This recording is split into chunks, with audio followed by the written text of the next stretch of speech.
Asante. Sisi kwa upande wetu kama Azam kuelekea katika mchezo wetu wa kesho dhidi ya TRA, ya maandalizi zaidi ya asilimia kubwa yako vizuri, na tunajua tunaenda kucheza na mshindano aina gani. Najua mechi itakuwa ngumu. Of course historia ya teams zinavyokutana toka nyuma ni mechi inakuwa na ushindani. Kwa hiyo sisi najua tumejipanga kuhakikisha tunaenda kucheza vizuri katika mchezo wetu wa kesho, lakini kikubwa kwa sababu ndo mchezo wetu wa kwanza hasa kucheza nyumbani. Wa kwanza tulianza away, huu tunacheza nyumbani na tutakuwa mbele ya mashabiki wetu. Kwa hiyo imani yangu tutakwenda kuwapara mashabiki wetu, na kwa upande wa wachezaji wetu asilimia kubwa wachezaji wote wako vizuri, na hata wale ambao walikuwa kwenye majeruhi pia tayari tumeshaanza nao pia maandalizi. Kwa hiyo I hope mechi ya kesho itakuwa nzuri na itakuwa mechi ya kuvutia, kwa sababu tunacheza na mshindani mzuri.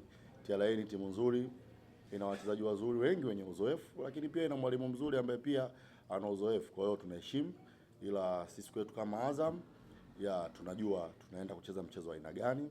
Tumejipanga kuhakikisha tunapata matokeo katika mchezo wa kesho. Pia tunatumia fursa hii kuwaalika mashabiki wetu wa Azam wajitokeze kwa wingi katika mchezo wetu wa kesho, kuwapa support wachezaji wetu pamoja na benchi la ufundi, na hii ndo mechi yetu ya kwanza ya nyumbani. Kwa hiyo tunaomba wajitokeze kwa wingi sana kuja kuisupport timu yao. Asante. Kwa swali zuri, kwa level za wachezaji ambao tuko nao ni wachezaji ambao wanaweza kucontrol kila aina ya pressure. Kwa hiyo sioni kama kuna shida, na ligi ndo kwanza imeanza. Of course mechi za raundi ya kwanza za msimu uliopita ushamalizika. Kuna wachezaji walikuwa sehemu ya timu na wengine sasa hivi sio sehemu ya timu, lakini pia hata hao washindani ambao tunakutana nao kuna wengine walikuwa sehemu ya timu, na ukiangalia timu yao kuna wengine sio sehemu ya timu. Kwa hiyo tunachukua kama reference kwa vitu ambavyo vimepita, lakini kwa aina wachezaji ambao tuko nao wenyewe wana focus na mechi ya kesho ya TRA.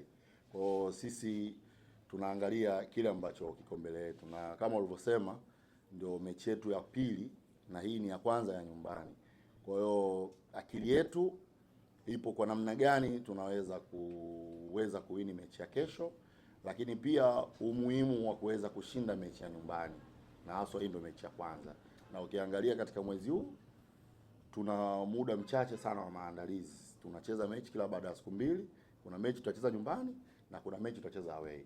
Kwa hiyo lazima uwe na wachezaji ambao mentality yao imekamilika kukabiliana na kila aina ya situation ambao watakutana nao. Na ukiangalia profile za wachezaji wetu, asilimia zaidi ya 90 ya wachezaji wetu ni wachezaji ambao wanaweza kukabiliana na kila aina changamoto ambao wanakutana nao ya kimchezo. Kwa hiyo usiwe na hofu kwenye hilo. Faisal alipata kadi nyekundu katika mchezo wetu wa mwisho wa fainali dhidi ya Simba nafikiri. Kwa hiyo kitu ambacho kiko wazi, so kila mwandishi nafikiri anaelewa. Kwa hiyo Fei sio sehemu ya mchezo kwa sababu alipata kadi nyekundu ya moja kwa moja, lakini ni mchezaji ambaye tulikuwa naye kwenye maandalizi na tupo naye kwenye maandalizi.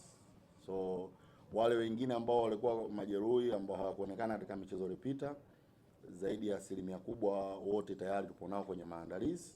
Itategemea na mazoezi yetu ya mwisho, yupi yule ambaye tutamwona yuko tayari kwa mchezo wa kesho, basi utamwona, na kama hajakuwa tayari basi tuna mechi nyingine inayofuata, watakuwa sehemu yetu, watapata nafasi, wataonekana.